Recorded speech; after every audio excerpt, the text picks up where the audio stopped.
de bain, on m'a cassé la glace, on m'a mis les trucs, on m'a cassé le lavabo.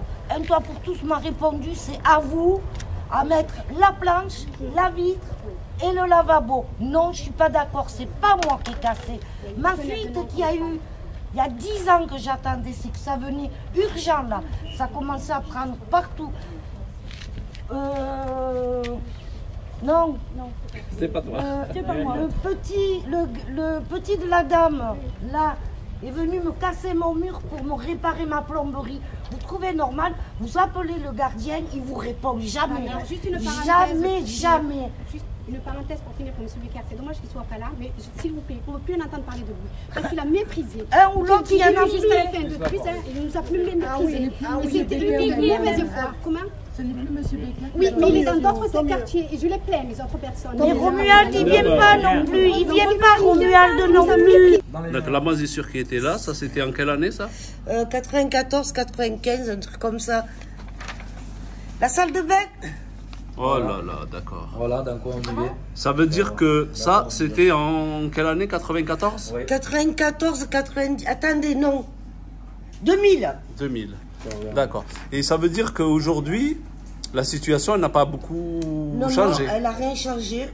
Et ça, c'est rien parce que les cabinets étaient pareils. On avait les cabinets pareils. D'accord. Donc, on a fait venir Midi Libre, mais ça n'a rien avancé. Ils ont fait quelques réparations. Aujourd'hui, les toilettes sont toujours comme ça ou vous faites quelque chose pour que ça ne redevienne pas comme ça? Non, nous, on nettoie tout le temps à la javel, mais je commence à en avoir marre. Parce qu'on respire cette odeur de javel tous les jours. Et vous voyez d'ailleurs comme je parle. Et depuis, on est tout le temps malade. Là, je viens de fermer. Parce que tu as vu, quand tu es rentré, ça sentait la javel. Et j'ai des fuites partout. Je commence à en avoir ras-le-bol, là. D'accord. Et vous faites chaque fois une couche de peinture par-dessus? Ah oui, il y a la peinture qui est dehors et tout. On vient de repeindre la salle à manger, cuisine. Fait les réparations. À nos frères. Oui, tout à nos frais. On a refait cabinet, salle de bain. Et il nous restait à faire la chambre et tout. Du fait où on nous a contacté, on a tout arrêté pour le moment. Vous avez tout sur le balcon, il y a la peinture, on fait système cachage parce qu'il y a même la rouille qui s'y met pour essayer à cacher les trous parce que ça fait pas beau. Puis il y a des bestioles qui sortent des trous. On fait ce que je fais MacGyver. Vous m'avez dit que vous aviez fait appel à Julien Courbet à l'époque? Oui, il m'avait dit qu'il fallait que j'écrive au tribunal de grande instance en expliquant le cas de ma maison, en envoyant des photos et qu'on m'aurait donné un avocat, un huissier, pardon. Oui, non, pour bloquer les loyers. Ah, pour bloquer les loyers. À l'époque, vous avez cherché à bloquer les loyers. L'avocat que j'avais n'était pas compatible pour les appartements. Ouais. Lui a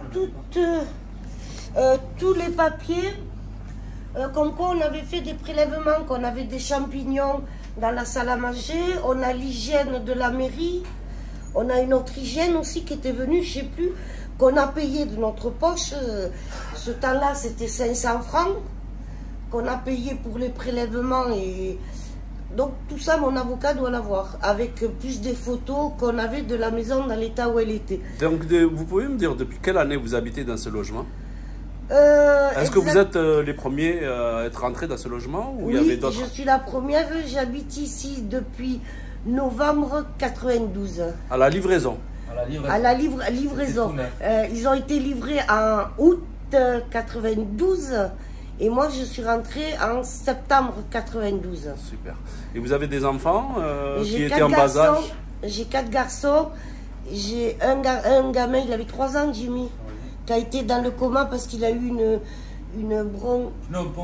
pneumopathie atypique double. On nous a dit que ça venait de la moisissure de la maison.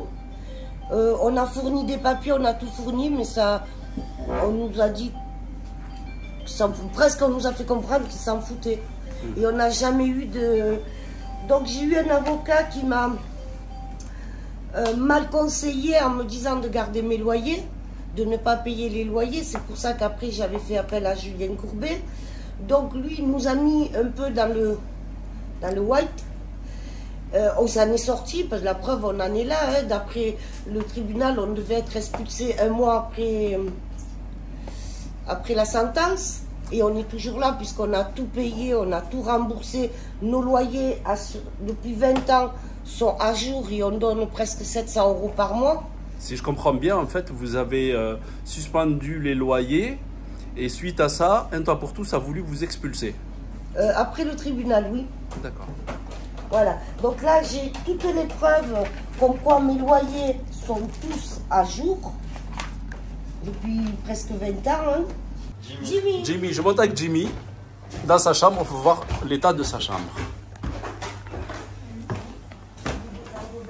Donc voilà, je suis chez une famille dans le quartier, comment ça s'appelle ici? Bellini. C'est la résidence comment? Les symphonies. Les symphonies. Donc tu me permets de te filmer, de filmer ta chambre et tout ça? Il n'y a pas de souci, avec plaisir, pour dénoncer ça. Donc voilà, donc ici nous sommes chez une famille. Voyez l'état de leur logement. Et ça, c'est dans toutes les pièces pratiquement. Et ils ont dû à chaque fois, sur certains endroits, refaire les plaintes, refaire la peinture, refaire tout ça. Et vous vivez dans ces conditions depuis combien de temps? Exactement, les maisons, ça fait 30 ans qu'ils ont été livrés, en 92. Et ça fait bien 20 ans que ça dure. D'accord. Mais pour tous les locataires, c'est pareil, que ce soit chez nous ou aux alentours. D'accord. Plusieurs fois, ils nous ont dit qu'ils allaient faire des choses et vous avez la preuve qu'on attend toujours. D'accord. Moi, plus jeune, je faisais de la compétition en assez haut niveau en karaté, dans les championnats de France. Et j'ai été coupé parce que j'avais des problèmes de souffle. Et j'en suis sûr que ça vient de la moisissure qu'il y avait ici. Donc du coup, j'ai pas pu continuer dans ce milieu-là parce que j'avais pas le souffle. Et en habitant dans un endroit comme ça, c'est pas possible de faire du sport à haut niveau et d'avoir le souffle. Est-ce qu'il y a des voisins qui sont dans la même situation que vous? Oui. Ouais, les locataires d'à côté, il y a des gens. La maison, c'est la maison d'à côté, ça. Voilà. Faites-moi voir. Donc ça, c'est la maison du voisin. C'était la maison du voisin. D'accord. Là, je suis revenu te rejoindre parce que, en fait, je me posais la question. Est-ce que tu dors dans ta chambre? Pas souvent. J'y vais histoire de me poser dans la journée, mais la nuit, non, ça devient trop irrespirable. D'accord. Et du coup, non, j'y reste pas longtemps. D'accord. Et donc, tu dors où la plupart du temps? Dans le salon. D'accord, sur le canapé. Dans le salon ou dans la chambre de mon fils. D'accord. D'accord, les filles d'en haut, ça commence à descendre dans le garage. Il n'y a pas d'eau sur la terrasse. Hein? Il n'y a pas d'eau sur la terrasse, mais on voit de l'eau paraître dans le garage. Depuis jeudi soir. D'accord.